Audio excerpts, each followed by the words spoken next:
"You'll always be a burden, living off our parents in their house," my brother said. "As the eldest son, I'll take over the company. Pack your things and leave. I can't believe you're still living here at your age. Go live on your own." My brother and his wife yelled at me after our father passed away. Then his wife threw water on me and laughed. How could they treat me like this, especially since they don't know I'm the one chosen to take over the company? I can't take this insult anymore. I've decided to cut ties with them and get back at them somehow. My name is Brenda, and I'm a 35-year-old company employee. I live at home, taking care of my mother, who recovered from a serious illness. I lead a busy life. I once hoped to marry by 28 and have kids by 30, but since that didn't happen, I've decided not to marry and to live independently. What I look forward to the most is having dessert with my mom at a new cafe on the weekends. "Mom, should we go to the cafe this weekend? I heard they have a new strawberry parfait. Want to try it? That sounds delicious. Let's go, I'm looking forward to it." My mother enjoys these outings as much as I do. The weekdays are busy, but having something to look forward to keeps me going. "We'll make it to Saturday, Mom, but don't overdo it." My mother had heart surgery 3 years ago, and at one point we were preparing for the worst, but she recovered quickly and is still with us. She has regular checkups every 2 weeks, takes lots of medicine, and stays healthy by exercising. Brenda, thank you so much. Because of you, I've been able to stay healthy. I thought it was the end, but I'm glad I fought through the treatment. My mom usually has to watch her diet, but once a month her doctor lets her eat whatever she wants. She looks forward to these outings with me. It might seem odd for a 35-year-old to enjoy going out with her mom, but it's a special time for me. My dad doesn't talk much, but he always enjoys listening to our conversations. "The talks between you and Brenda are like a comedy sketch. It's fun to listen to," he says. "We're just having some bro talk." "Why would that be a comedy?" I reply. "My father runs a company and works hard, so he comes home tired every day. His routine is to relax on the sofa, watch TV, and have a beer with a snack. He used to handle everything at work by himself, but now he delegates some tasks to others, so it's less physically demanding. I'm proud of how hard he works for our family. Lately though, he's been having some off days, and I wouldn't be surprised if he names a successor soon. But for some reason, he's hesitant." "Dad, don't you plan to let Philip take over the company? You seem really tired." My older brother Philip is 2 years older than me. I've always thought it would be better for my father to let someone else manage the company. "I will never let Philip take over," my dad says. "I'd rather give the company to someone else. He would ruin it in a month. He doesn't know anything about business and spends money recklessly. I can't trust the company to someone like him," my father said angrily. I had always wondered what happened between them, so I asked my mother. She told me that my brother Philip had financial problems during his college years. Back then, our family's financial situation was tough until the company started doing well.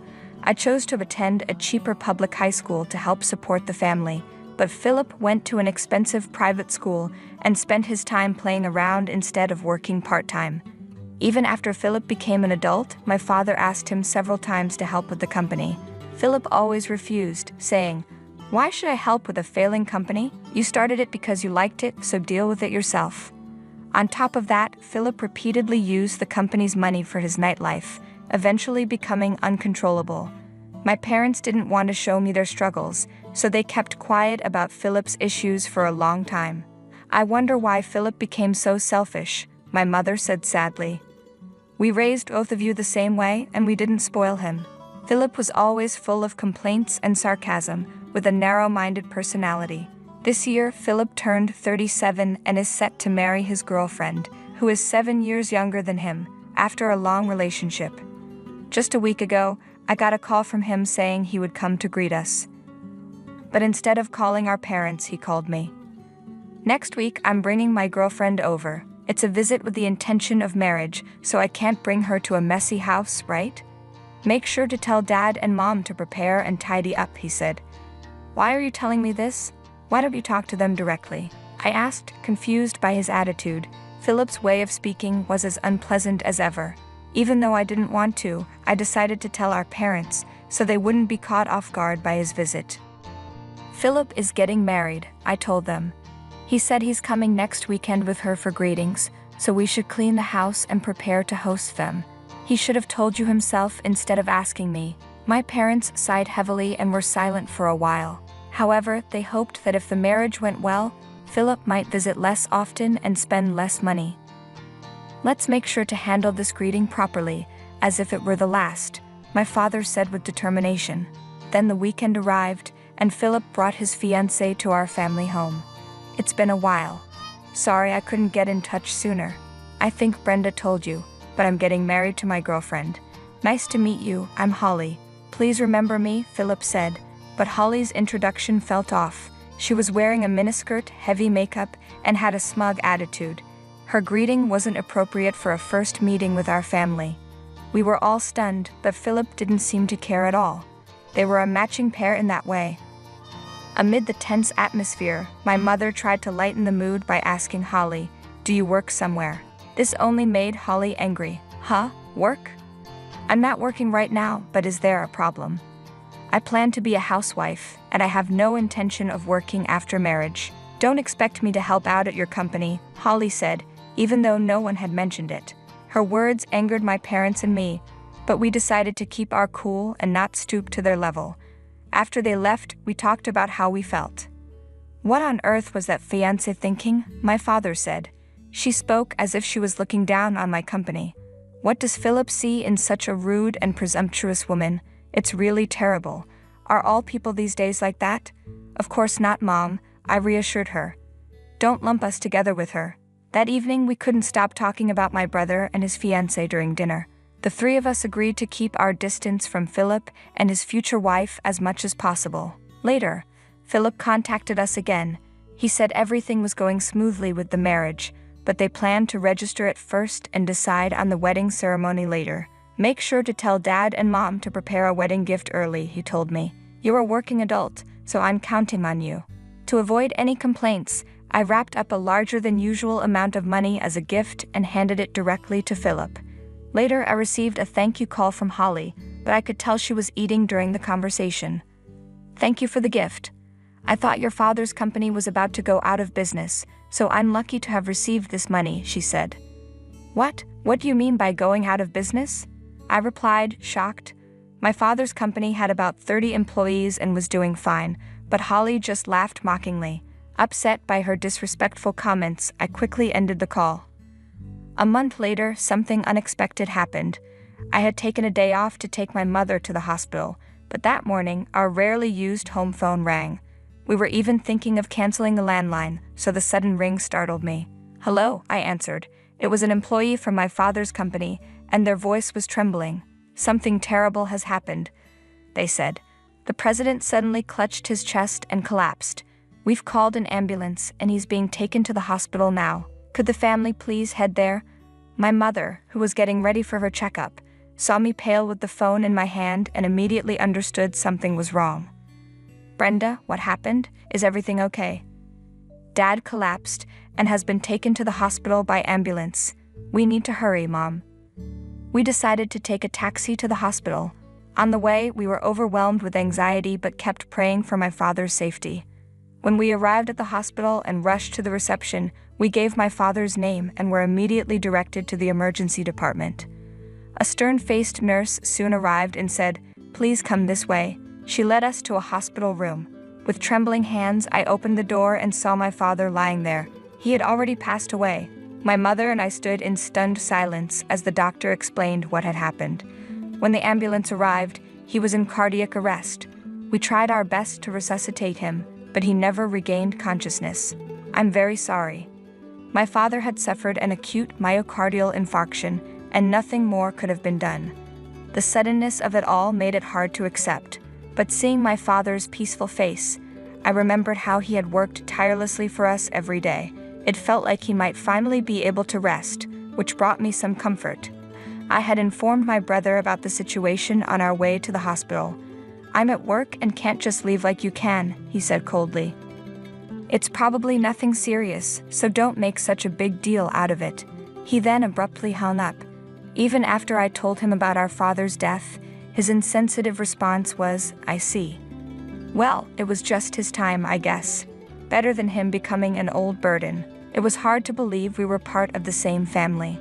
I felt a deep contempt for my brother. While my mother and I were engulfed in sorrow, time didn't stop for us, and we had to start making funeral arrangements. During this time, the thought of my father's company suddenly crossed my mind. What will happen to the company? I wondered. There are employees depending on it. I murmured, and then my mother pulled out a notebook. This is a manual for managing the business that your father worked on for a long time. If you're willing, Brenda, he wanted you to take over the company. What do you think? The thick notebook she handed me was packed with information and know-how my father had gathered over the years. His presence was immense, and the hole in my heart wouldn't be filled. But once the funeral was over, I would have to face reality. I'll do it, Mom. I'll try my best. There was no reason for me to refuse. Deep down, I had always felt that someday I might need to take over my father's business. The funeral was scheduled for the following day. At the funeral, my brother and his wife made an unbelievable statement. "Hey, Brenda, how long do you plan to mooch off our parents and live at home?" What do you mean by that? I couldn't understand why they would bring this up at such a time. You're just a parasite living off Mom. As the eldest son, I will take over the management of the company. Pack your bags and get out of here. I can't believe you're living at home at your age, depending on your parents. Live a more independent life. His wife then threw water in my face from a glass and laughed loudly. I couldn't take it anymore. There was no reason for me to be insulted so unreasonably. I vowed to cut ties with these two and retaliate against them by any means necessary. Fine, I'll leave this house. When I declared my decision to leave, they were unnaturally pleased. Now Dad's company and the house will be mine.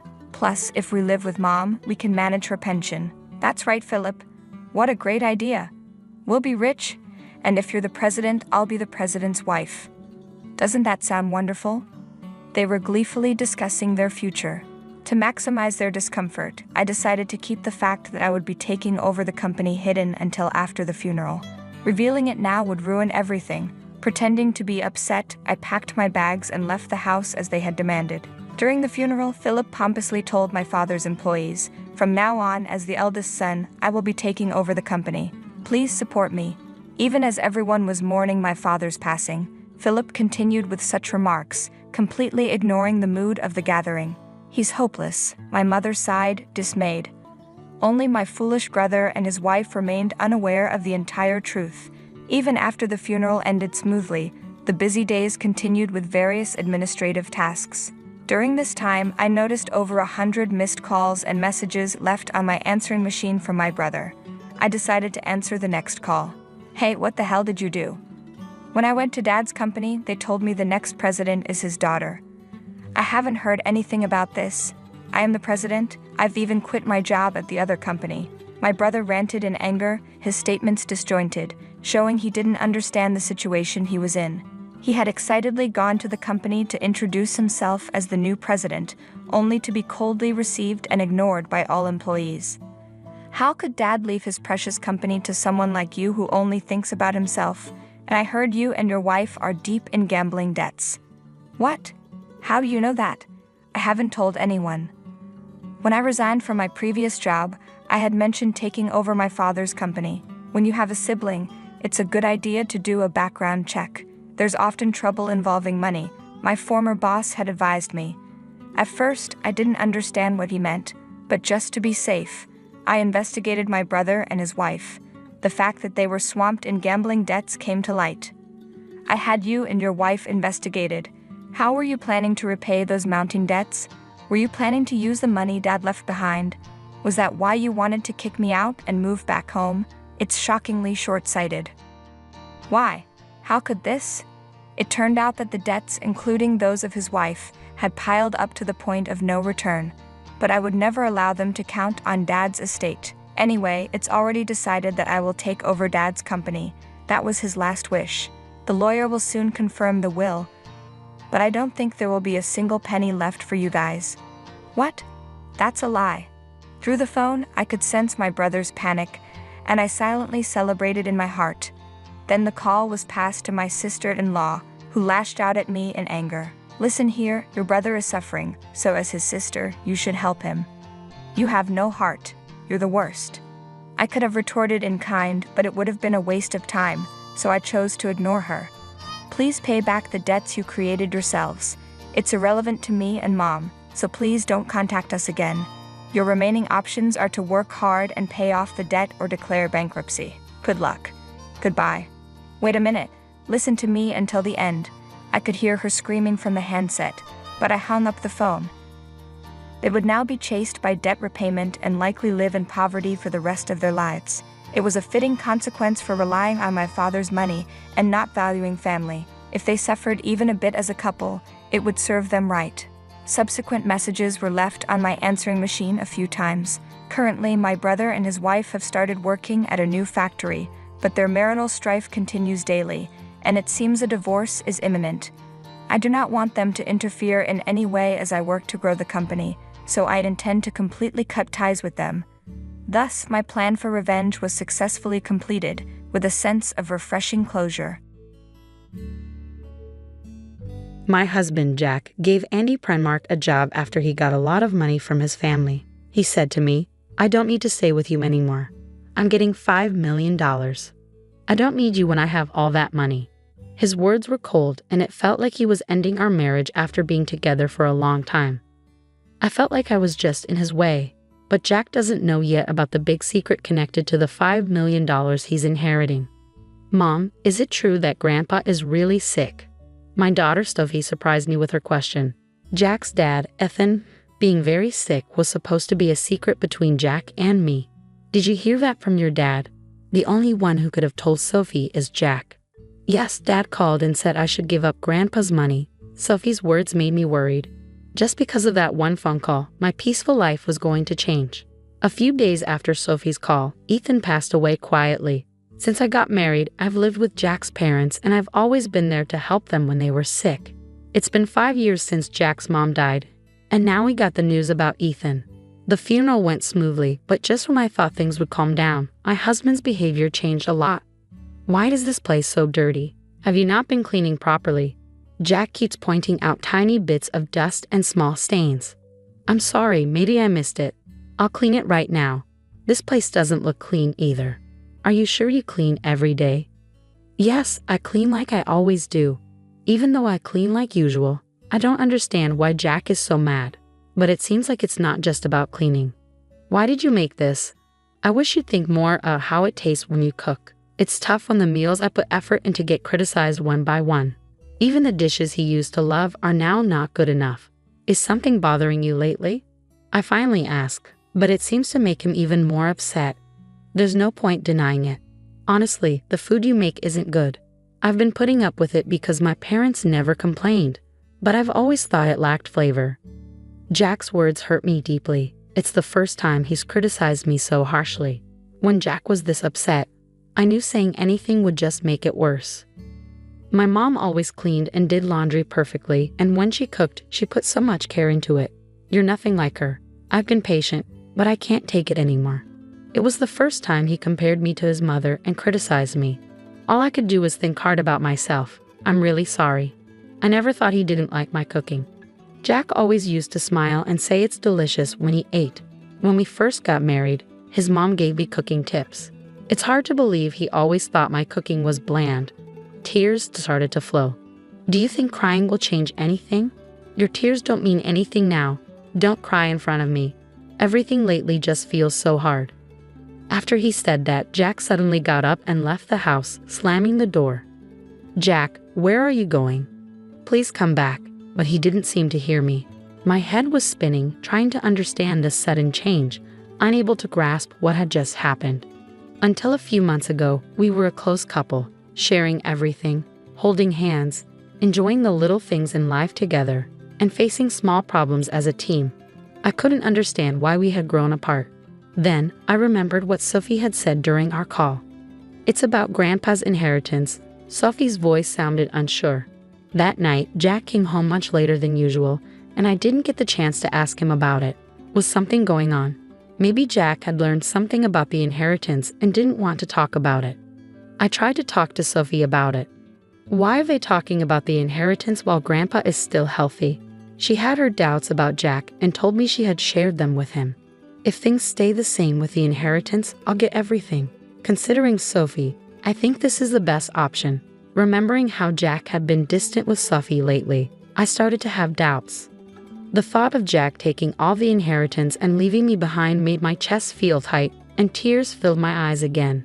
In my sadness, I noticed the sounds around me more vividly. Just as the room went quiet, the phone suddenly rang loudly. I didn't feel like answering it, but it could be important. Looking at the caller ID, I saw Jack's name, the same Jack who had left earlier. I felt drained, but I didn't want to face any consequences for ignoring the call, so I reluctantly picked up. "What are you doing? Don't make me wait." "I don't have much time," he said in a commanding tone that caught me off guard. He could be stubborn sometimes, but he wasn't the type to yell without a reason. Feeling surprised by his sudden change in behavior, I let out a small sigh, hoping he wouldn't notice. "What's wrong? Is something the matter? I wanted to talk to you about something." "I'll be home soon. Stay there and wait for me." Jack's voice sounded colder than usual lately. I just replied with a quick okay and hung up. When I looked at the clock, more than 3 hours had passed since Jack left.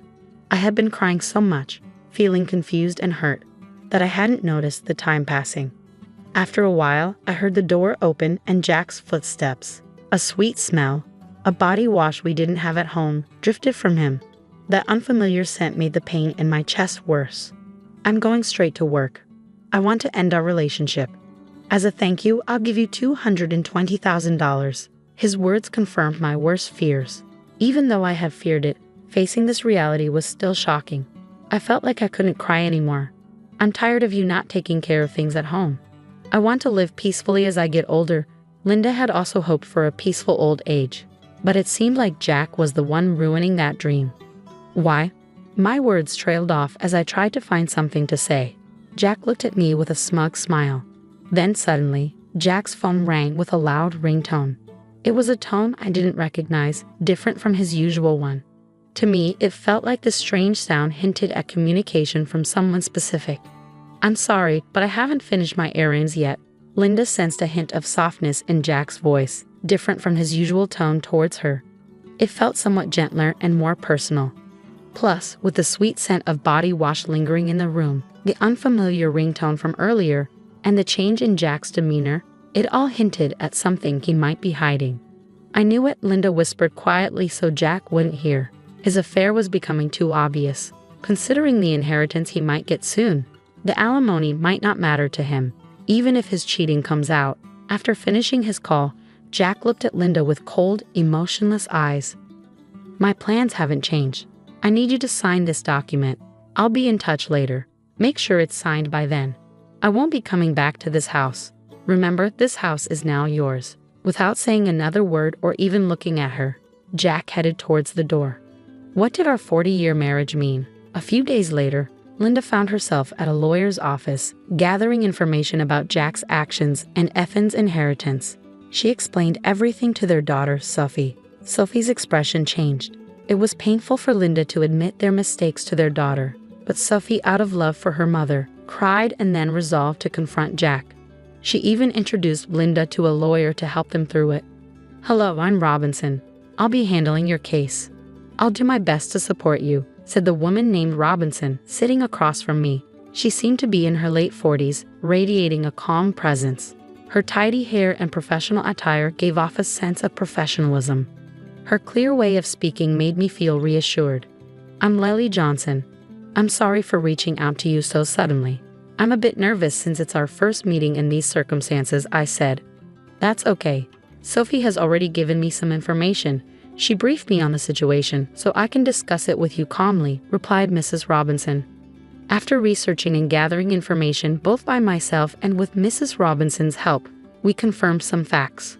My husband doesn't have any siblings, so if Sophie gives up the inheritance, the big fortune, around $5 million, will all go to him. Also, he started an affair with a woman named Jennifer at a bar they visited, and it seems the relationship lasted about 6 months. I was curious about what happened between her and my husband.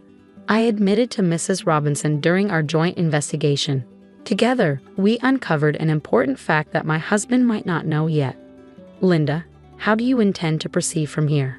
Mrs. Robinson asked me gently, her eyes soft and understanding. "Thank you from the bottom of my heart. I deeply appreciate it," I replied, smiling gratefully at her. After paying the fee for the procedures and exchanging a few words, I quietly left her office. 5 days later, I got a call from Jack on my cell phone. He suggested meeting at a quiet cafe. I arrived a bit early, and the cafe was surprisingly empty. The owner welcomed me warmly and said I could sit anywhere. I chose a seat by the window to enjoy the peaceful view outside. After a while, the bell on the door rang, and I saw Jack and his new girlfriend, Jennifer, walking in. When Jack saw me, he smirked proudly. "Are you ready for the divorce?" he asked bluntly. I was taken aback by his first statement. It seemed like he was convinced he was in control of the situation. "Is this your new partner?" I hadn't expected him to bring her to such an important discussion, and I was surprised by his decision. I wondered if he was still the man I once loved deeply. Had he changed because of his cheating, or was he always like this? I couldn't tell. "You're Jack's wife, right?" "I'm Jennifer. I've recently started seeing him," she said, suddenly smiling. I couldn't quite understand the meaning behind her sudden smile. "I've heard a lot about you from Jack. Seeing you in person, you do look a bit older. I wonder how Jack put up with all these years. I feel a bit sorry for him." Jennifer seemed to take great care of her appearance. She looked much younger than her actual age, which was in her 60s. Compared to her, I might look my age, but I couldn't accept the way she said it. "Jennifer, it's those kinds of comments I warned you about," Jack interjected. "But yes, I did think that. But Jack, if it were me, I would cherish you more," I said softly. "I understand, Linda. I don't want you to overthink it anymore. I just want you to file the divorce papers," Jack said, his attitude not surprising me. "Hold on, there's something I need to discuss," I said, noticing a hint of confusion on Jack's face. "What do you mean? Is this about your father's inheritance? Is that why, after all these years of marriage, you're making this decision?" I wanted to know the truth behind everything. I failed to see how my father's inheritance and you are connected. That's solely my father's affair.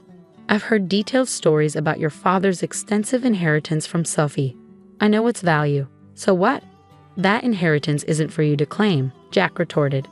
But I'll answer. Actually, more than the inheritance itself, the end of caring for my parents is one of the reasons I want to part ways with you. Just a caregiver role, I couldn't believe Jack saw me only as a caregiver and not the loving wife I used to be. I don't even have the energy to cry. Can we speed this up, Jack? I want to start our new life. Besides, have you still not let go of Jack? Anger and sadness hit me in waves. My hand trembled as I took a deep breath and pulled out the divorce papers. But my name isn't written yet. The situation isn't settled for me to hand them over. You remember promising me the house and money, right? I remembered our conversation clearly. Yeah, I did say that. I'm a man of my word, so I plan to give you the house and money. You say you're kind, but a truly kind person wouldn't just use their wife as a caregiver and then abandon her. So I'm demanding rightful compensation of $30,000 and the rights to the house, I said firmly. What compensation? When we talked about money, it was supposed to be $20,000. You always nitpick at the very end. Your attitude of trying to pay me the absolute minimum is so obvious. But the difference of $10,000 means a lot to me, Jack retorted. So I think $30,000 as compensation is fair. Your girlfriend is Jennifer, right? I thought of claiming from her too, but instead, I want to settle for $330,000.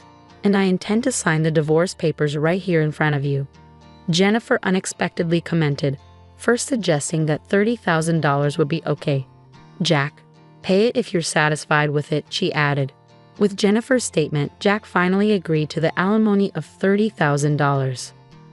Now we need Jack's signature on the land title change document Mrs. Robinson prepared and the notarized alimony agreement, I said calmly, surprising Jack with my preparedness. We lined up our seals at the designated spot, and Jack smiled as if he anticipated something. So Linda, will you sign the divorce papers right now? He asked. Understood. Here's the divorce paper, I replied, carefully writing my name and firmly stamping it. Jack couldn't hold back his laughter and laughed out loud again. With this, you and I no longer have any relationship. Also, I have something to tell you. Actually, I'm set to inherit $5 million, so I didn't need someone like you. Thanks for the divorce. What a foolish ex-wife you had, letting go so easily for just $30,000. Jack sneered as I left, followed by the loud laughter of Jack and Jennifer echoing. I hurriedly left and headed to City Hall. My only goal now was to complete this procedure as quickly as possible and sever ties with the two of them completely. They might be laughing happily now, but I wondered how long their happiness would last. A month later, I sold the house I received from Jack, prepared for a new life, and decided to live near my daughter Sophie, who planned to start her life near her husband's parents' home. Despite my concerns about Jack's mother living nearby, Sophie's husband warmly welcomed me and was always considerate, which reassured me greatly. My daughter Sophie initially seemed angry at Jack's actions, but when I shared a certain fact with her, her expression completely changed and she smiled brightly. I had a hunch that Jack would soon realize my plan. As evidence, I deliberately didn't change my mobile number. The day my intuition became reality came sooner than expected. From the afternoon, my phone rang repeatedly, and sure enough, it was Jack. He called many times, but at first, I purposely didn't answer. After receiving repeated calls, I finally picked up. "Hello, why are you doing this?" I couldn't hide my surprise. "What's the matter?" "You called out of the blue." Jack raised his voice. "What's the problem? Where are you right now?" I thought you might have visited our old house. But in reality, that house had already been sold. Since we've decided to divorce, there's no me for you to be involved with anymore. Where did Sophie go? I can't find her. It seemed he went to Sophie's old house. Of course she wasn't there, and I handled all the information and procedures related to Sophie's husband's family home. So Jack had no way of knowing. He seems to have hit a dead end and contacted me. Go away, you useless wife who can't even do simple chores. I sat on the floor feeling small and insulted as my mother-in-law glared at me. We have Mauricio and my mom, we don't need you. You always seem unhappy anyway, you're just a burden. My sister-in-law, who never helps around the house, added with disdain. Wait a minute, Mauricio, your mom and sister are being too mean. Before I could say more, even my husband Mauricio sided against me. My mom and sister are right. I don't need a wife who can't manage household chores while working. Plus, I have a younger part-time helper who's much better. Pack your things and go. Mauricio's words hit me hard. They all continued criticizing me, calling me a failed wife. I clenched my fists, feeling anger rise inside me. After all they've taken from me, how dare they? Just wait, I'll make sure you all face the consequences, I thought, but I kept my expression neutral as I looked at the three of them. Fine, I'll leave. The downfall of the family that's been dumping everything on me starts now. I'm Eleanor, 32 years old, and a working wife. Many women work after getting married, and I've kept my job at the same company I joined after college because I enjoy it. One morning, while I was getting ready for work, Mauricio asked, "Eleanor, can you handle this? Tax season is approaching." He handed me a stack of receipts and invoices. "Again, you should manage your own shop's finances," Mauricio said, avoiding eye contact. "You know I'm better at this, so please." I married Mauricio 5 years ago. He used to work as a clerk at a restaurant I frequented, and after dating for a while, we decided to tie the knot. Now Mauricio runs his dream cafe, but he leaves tasks like purchasing and accounting to me. As I left for work, my mother-in-law added, "Eleanor, let's have Chinese food tonight. Can you get the ingredients ready?" "No, you can do it when you return. Also, Vivian and the kids are coming this weekend. Make sure to prepare something they'll like," I reluctantly replied before leaving. When we got married, I wanted to live just with Mauricio, but he insisted we live with his mother because he worried about her living alone. So we moved into his large family home. My mother-in-law isn't good at keeping the house tidy, and it was messy when we moved in. She lives on a pension and mostly eats out because she doesn't like cooking. Mauricio always says that housework is a woman's responsibility, so even though I work, I'm stuck doing all the chores for the whole family. On top of that, my sister-in-law Vivian, who has her own family now, often visits with her kids. When she's around, the workload increases. This morning, when I heard she's coming back this weekend, I thought, oh, not again. And then the dreaded weekend arrives. I'd love to relax on my weekends off from work, but instead, I have to entertain Vivian's kids and prepare meals. While I'm busy, Vivian drops a bombshell on me. Eleanor, by the way, I'm getting divorced and moving back here with the kids next month. Just thought you should know. What? Are you serious? Do you have a problem with that? No, I understand it's tough for you. When are you moving back? As soon as possible. My sister-in-law is coming home with the kids. I'm initially surprised, but then I reconsider. Vivian used to be a homemaker, so she'll probably help around the house. That should ease my workload a bit. Although we're not particularly close, I'm looking forward to having less work and going about my days. But my optimism quickly fades away. Vivian, much like her mother, contributes nothing. She spends her days lounging around, watching TV, and snacking. She doesn't work, nor does she help with household chores. It turns out her neglect of domestic responsibilities was a significant factor in her divorce. Now, I'm left to do all the chores, including catering to her fussy kids and getting them ready for school. As time goes on, my workload at my job increases with a new project that demands more overtime and early starts. The house becomes progressively messier. Coming home to a dirty house is incredibly disheartening, yet everyone continues to ask, "When's dinner?" Or "Why are you so slow?" To add to my frustration, I start receiving passive-aggressive comments from Vivian and my mother-in-law. "Eleanor, the laundry is piling up. Just because you work doesn't mean you can slack off," they remark, oblivious to my own workload. Whenever I try to defend myself, Vivian interjects, "Talking back to your mother-in-law, you're quite bold, Eleanor. And you've been buying all the meals. That's not good for the kids. If you're home, can't you pitch in a bit?" Then Mauricio chimes in, "As a business owner, I'm providing for the family. You don't have to work. You're doing it out of selfishness, so fulfill your wifely duties perfectly." I'm left speechless, while they both stare at me as if their expectations are entirely reasonable. That night, I was seething with anger. I decided to confront Mauricio. "I'm swamped with work, and neither your mom nor your sister is pitching in with the housework. You're not bad-mouthing my mom and sister, are you?" Mauricio shoots me a glare. Surprised, I respond, "No, that's not it. But I can't handle all the chores alone. Could you lend a hand? I'm busy running a business. You might not get it because you have an easy office job, but running a business is tough. Plus, isn't housework a wife's responsibility? Don't expect me to do it. Are you serious?" Mauricio simply goes to bed, leaving me fuming. But then an idea strikes me. I come up with a plan. That night, before going to sleep, I quickly order some gadgets online. A few days later, a bunch of new appliances arrive.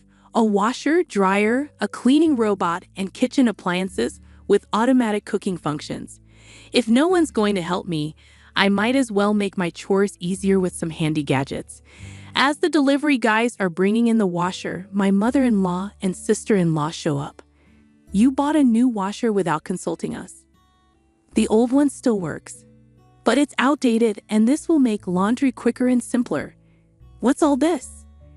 A cleaning robot and cooking appliances? Eleanor, come over here." I'm called into the living room where they're seated on the sofa, while I'm asked to sit on the floor. Mauricio is there too, sitting beside his mom, looking smug. "What's happening?" My mother-in-law shouts. "What do you mean, what's happening? You've spent all our money on these lazy gadgets. What were you thinking?" I thought they would help with the housework. Efficiency isn't everything. People rely too much on machines these days.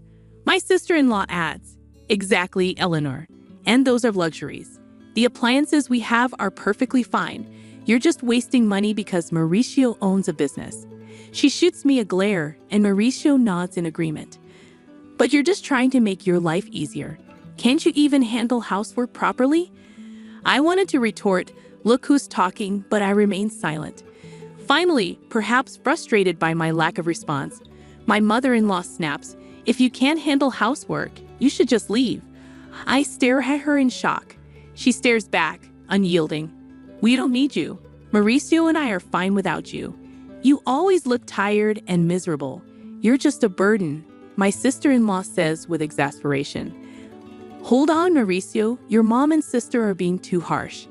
When I turn to Mauricio for support, he looks down at me and says, "They're right. I don't need a wife who can't manage housework."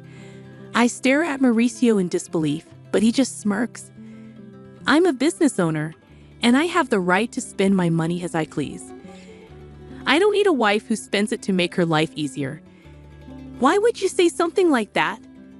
Besides, I've been getting along well with a young part-time worker. She's cute, unlike you. Pack your bags and leave." Stunned by Mauricio's words, all three of them start berating me, labeling me a failure as a wife. I clench my fists in anger. After all they've taken from me, they have the audacity to say this. "Just wait. You'll regret this." But I maintain my composure and say, "Fine, I'll leave." "Good. We'll be better off without you," my mother-in-law spits out. I rose silently and placed something on the table. "Mauricio, let's get divorced," I said, sliding over a pre-filled divorce application. I had obtained it as a symbol of my exhaustion, tired of everything. "Fine. I'll sign it. Don't regret it later," Mauricio responded, signing the papers. I packed my bags and left for a weekly apartment the same day. No one came to bid me farewell. I submitted the divorce papers to the city hall and rented a condo. At the same time, I accepted a promotion I had previously declined due to household responsibilities and became a department head. Finally able to focus on my career, which I had almost abandoned, I threw myself into my work with renewed determination. Delighted to be free from any hindrance, I felt an overwhelming sense of relief about a week after leaving. My former mother-in-law began calling after a year, but I was too occupied to entertain someone who had once deemed me worthless. I chose to ignore her calls. A year later, on a day off, she called again. Feeling it was time to address matters, I answered hesitantly, "Hello." "Ah, Eleanor, you finally answered. How could you ignore me for over a year? What do you want?" "Well, how have you been?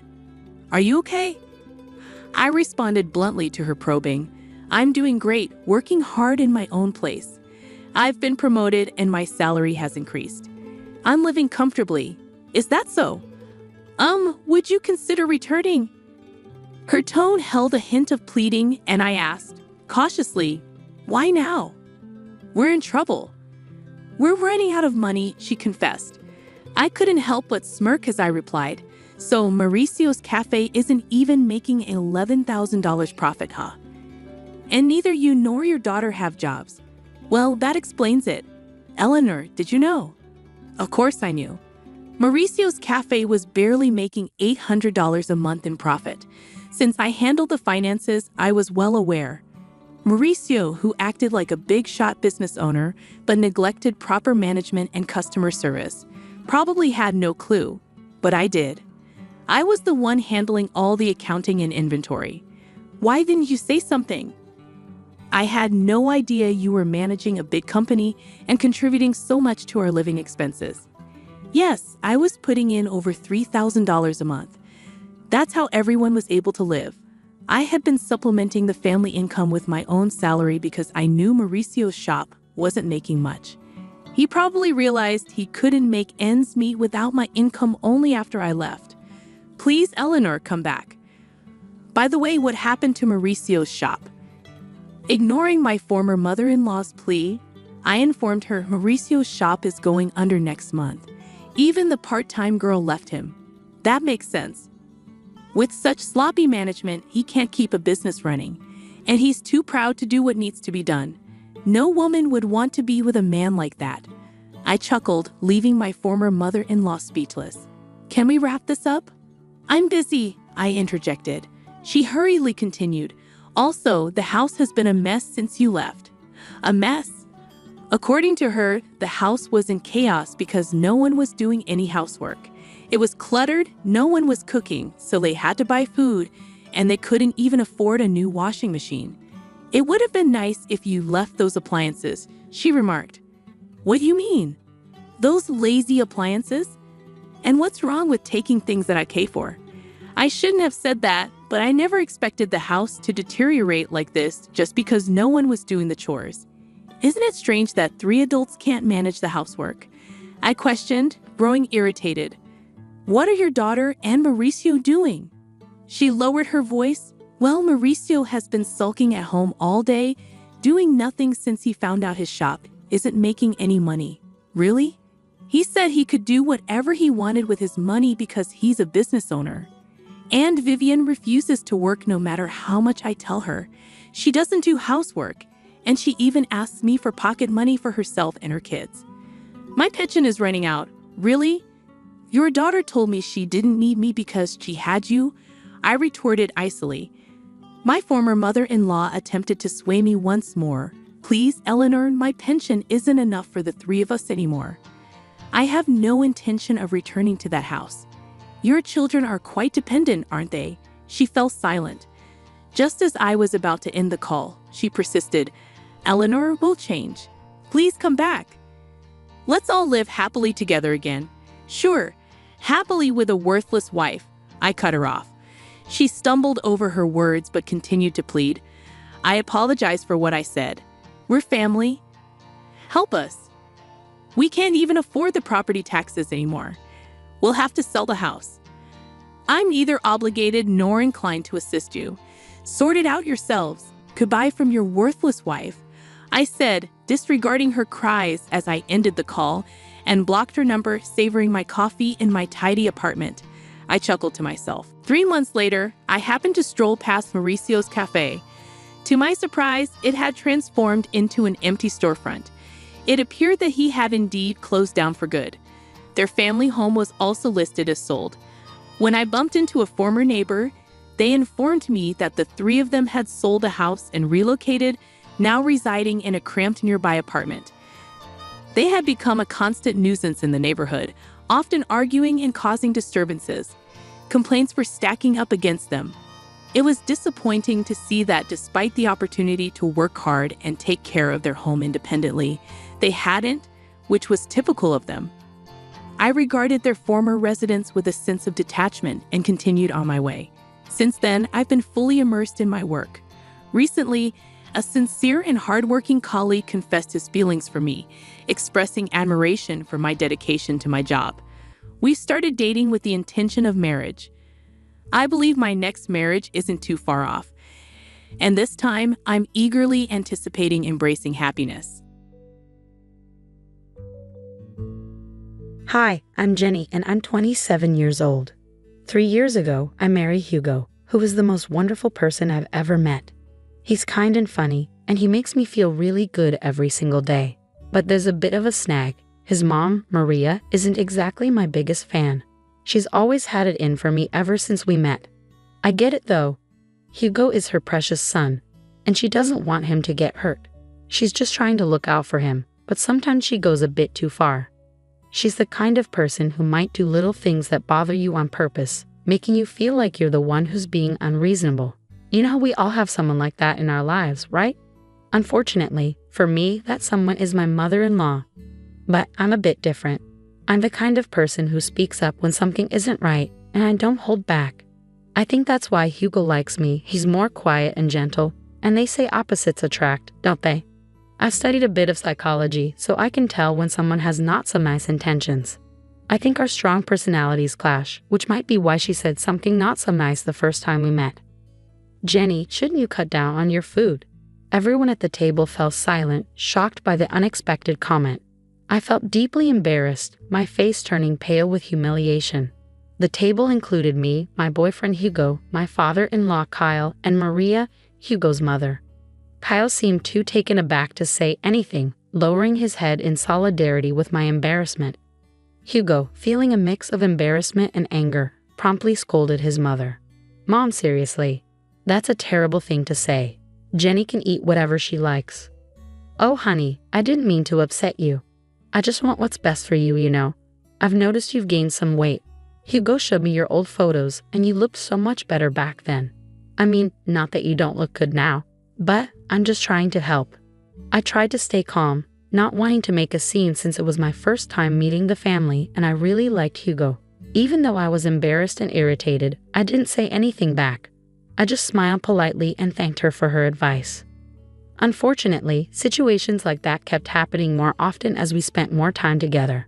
I hoped the teasing would stop once Maria realized I was good for her son, but it only got worse. On the bright side, I was getting along well with my father-in-law, Kyle, who was incredibly kind. While I grew closer to everyone in Hugo's family, Maria seemed to be the only one who didn't like me, and it was hard to figure out why. I even met Jack, Hugo's childhood friend who was practically part of the family. Despite everyone else being welcoming, Maria remained the exception. I felt grateful for the love and support I received from the rest of Hugo's family. However, things took a turn on my wedding day. Maria seemed determined to make trouble and tried to undermine me at every turn. She insisted my hair should be styled a certain way, like hers was on her wedding day. No, I want my hair like this, not in an updo. Thanks for your suggestion, Maria. I disagree. You look really unattractive. The bridal party gasped, but I wasn't surprised.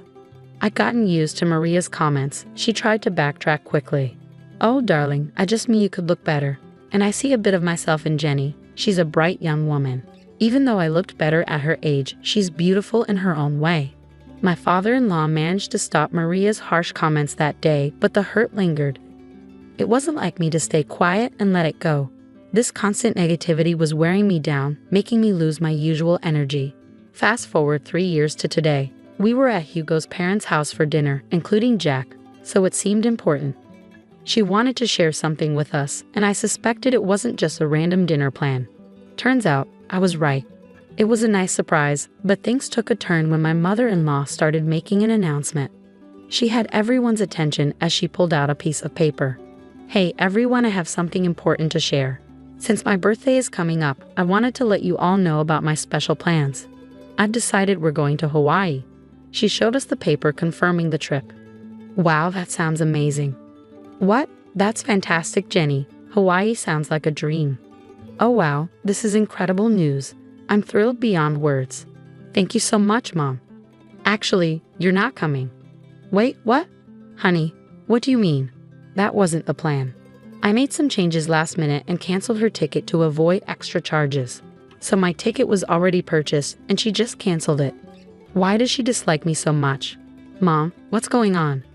Jack and I stayed silent as the tension escalated and harsh words flew back and forth. Eventually, Maria reluctantly spoke up after being pressed for an explanation. Okay, fine. I'll tell you why I decided Jenny shouldn't come to this family event. As I'm getting older, I want to spend my time with the people I care about most. Unfortunately, Jenny isn't on that list. Seriously, Mom, that's so hurtful. There's nothing wrong with me. Don't disrespect me. I'm just saying, well, Jenny isn't technically family since she's not related by blood. By that logic, Jack shouldn't go either, right? He's not technically family, as you're saying. But we all know that's ridiculous. He's part of the family. And since Hugo and Jenny got married, she's family too. Well, Jack is different. He's our precious angel. He's always been here, but Jenny hasn't. That's why I'm not comfortable with her coming on the trip. It's my birthday, so I get to decide. Come on, Jenny, we're leaving now. No. When I firmly said no, it grabbed everyone's attention, including Maria's, who had been trying to hide a smile. But when I spoke up, her smile vanished. Maria, you've made it obvious from the start that you don't like me. I've put up with your behavior for 3 years. Do you really think we don't notice how you act? You're a narcissist. Watch your tone, young lady. You're in my house. And I won't be staying much longer. Actually, I'm leaving right now. But before I go, I need to say something. I looked at my husband, whose eyes were filled with anger as he stared at his mother. Sweetheart, I love you more than anything, and I've tried to make this work for so long. But it's clear now that your mother will never accept me into this family, no matter what I do. She'll always have a problem with me. You should go on this trip. It's important and you can't miss it. Despite how difficult your mother can be, she's still your mother, and you love her. So you should go. Don't worry about me. I'll be okay. Then I turned to my mother-in-law, whose mouth hung open in shock at my words. And as for you, I'm sorry to say, but I love your son, and I'm not going anywhere. You might try to push me away, but I'll always be here. Even when you're in Hawaii, you'll still be thinking about me because, let's be real, I think you're obsessed with me. How dare you? I should slap you right now. I'm not finished. You are obsessed with me. You're obsessed with tearing me down. And I can't understand why when I've only shown you kindness and patience. even when you didn't deserve it. But enough is enough. If you don't want me to go to Hawaii with you, fine. If you don't think I'm part of the family, fine. But I'll always be here. As long as I'm alive, I'll be here for Hugo, Kyle, and even Jack. But never for you. At that moment, I realized I finally silenced her. She stood there with her mouth hanging open, seemingly at a loss for words. For once, I'd managed to keep her quiet. I said my goodbyes to the rest of the family, gave my husband a kiss on the cheek, and headed towards the door. Let me drive you home at least. I can't let you take a cab. Please don't worry about me, honey. I love you and thank you for loving me, but I'll be fine. You have a trip to plan. All right, if you say you'll be okay, I'll trust you. Oh, don't forget your purse.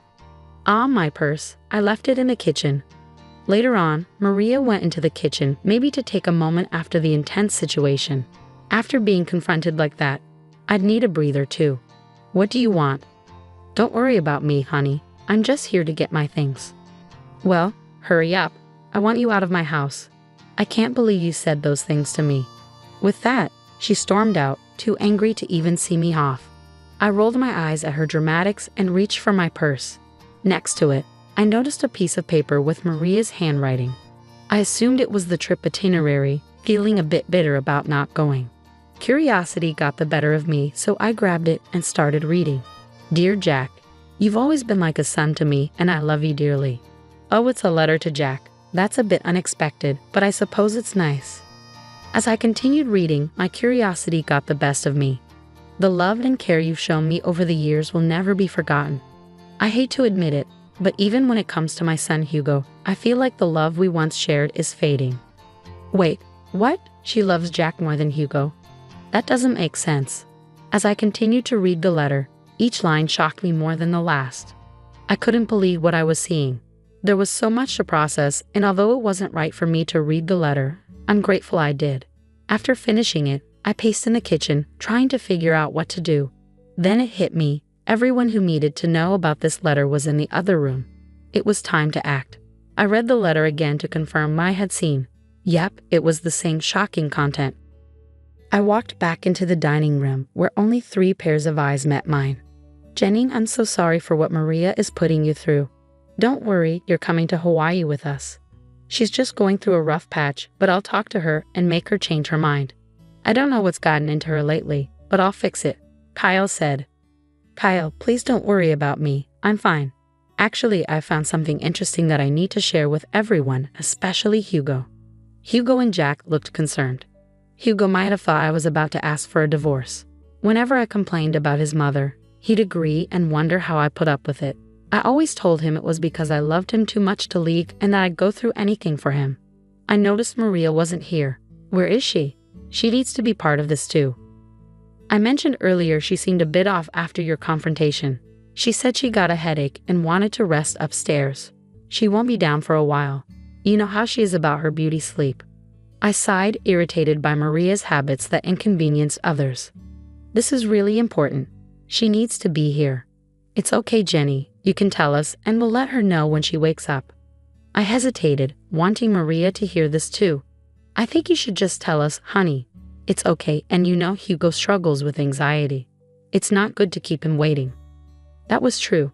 Hugo's anxiety was noticeable, and I didn't want to add to it. Okay, fine.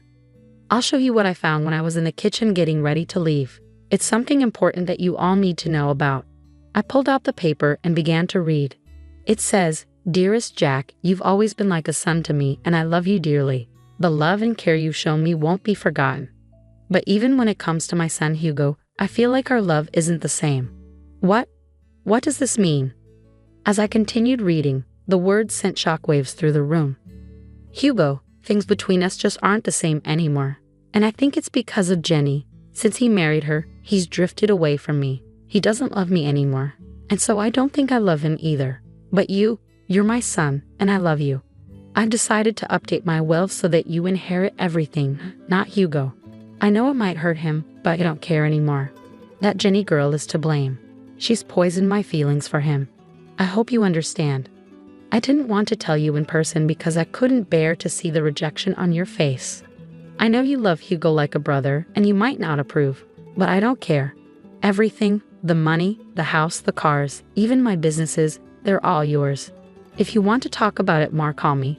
I love you forever, your second mom." When I finished reading, the room was filled with a mix of emotions. Kyle looked like he might cry, Jack was stunned, but Hugo looked furious, like he was ready to explode. "I can't believe she said all that. Is she serious? She cut me out of her will just because of Jenny? She's gone mad." I'm speechless. This is too much. I'm done with her toxic behavior. What do we do now? In that moment, an idea struck me. 1 week passed, and it was time for the planned Hawaii trip. Maria woke up to find a note from her husband on her bedside table. "Good morning, beautiful. We decided to let you sleep in a bit longer. Don't worry, your bags are all packed. Just meet us at the airport." Maria quickly got ready and headed to the airport, searching anxiously for her family members. She tried calling them, but nobody picked up. Assuming they were already on the plane, she hurriedly boarded her flight, hoping to meet them in Hawaii. She endured the 12-hour flight, and once she landed, Maria video called Kyle. "Hello. Kyle, where are you guys? I woke up late and saw your note, which was cute if I hadn't slept in. I got to the airport and tried calling, but no one answered. I assumed you had already boarded, but now we're in Hawaii. How exciting. Where are you? Let's meet up and start the fun." "That won't be happening, Maria." "What do you mean? Where are you?" "I'm at home." "What?" "I'm at home. We're all at home. Say hi, everyone." Kyle showed Maria on his phone that they were all sitting at the dining table where they received the upsetting news a week ago. "What do you mean? Why are you at home?" "You see, Maria, Jenny shared some eye-opening information with us last week. Since then, we've decided we'd rather spend our time in Florida with her than anywhere else with you." Maria gasped. "You think I wouldn't find out?" "Find out what, dear?" "Oh, don't try to sweet-talk me. You were really planning to cut me out of the will, Mom." Hi, how did you even find out about that?" "That girl you despise, Jenny, found your letter in the kitchen." "I don't know what you're talking about. Maria, lying won't help." "Jack, you have to believe me. I didn't do anything like that. We all read the letter. Maria, it's over." But, I didn't do anything. Jenny is lying." "Oh, really? You're so pathetic. It's nauseating. We all know the truth. Thank goodness I found that letter." "Hugo, Kyle, please." "No, Maria, enough. You're done. You don't get to say anything. Your hatred blinded you, and now you have to face the consequences of being alone on your birthday because of your actions. Use this time to reflect." "But I'll be alone. It won't be fun. Maybe people would want to hang out with you if you weren't so unpleasant. Enjoy." With that, Kyle ended the call. We all sighed with relief, and I couldn't help but start laughing. Hugo joined in, and soon we were all laughing at the absurdity of it all. Maria's shocked expression was priceless. Her face went pale, and I could see her embarrassment. We laughed at the dining table, relieved that the truth was out. Maria spent her vacation alone, desperately calling Kyle to join her to avoid canceling expensive reservations. However, Kyle refused, insisting on setting ground rules for their marriage upon her return. Maria's attitude changed drastically, becoming apologetic and frantic, surprising everyone. Hugo made it clear that Maria needed a major attitude adjustment to remain in his life, or he'd leave her. He warned that any disrespect would result in him cutting ties. Jack realized he needed to stop enabling Maria's behavior by being overly nice. Maria's trip turned miserable, and she risked losing the most important people in her life. Her relationships with them became rocky, and she faced the challenge of change. I told Maria I needed time to forgive her, refusing to intervene on her behalf. Despite her apologies, Maria still tries to mend the broken relationships she caused. I hope she learned her lesson from this experience.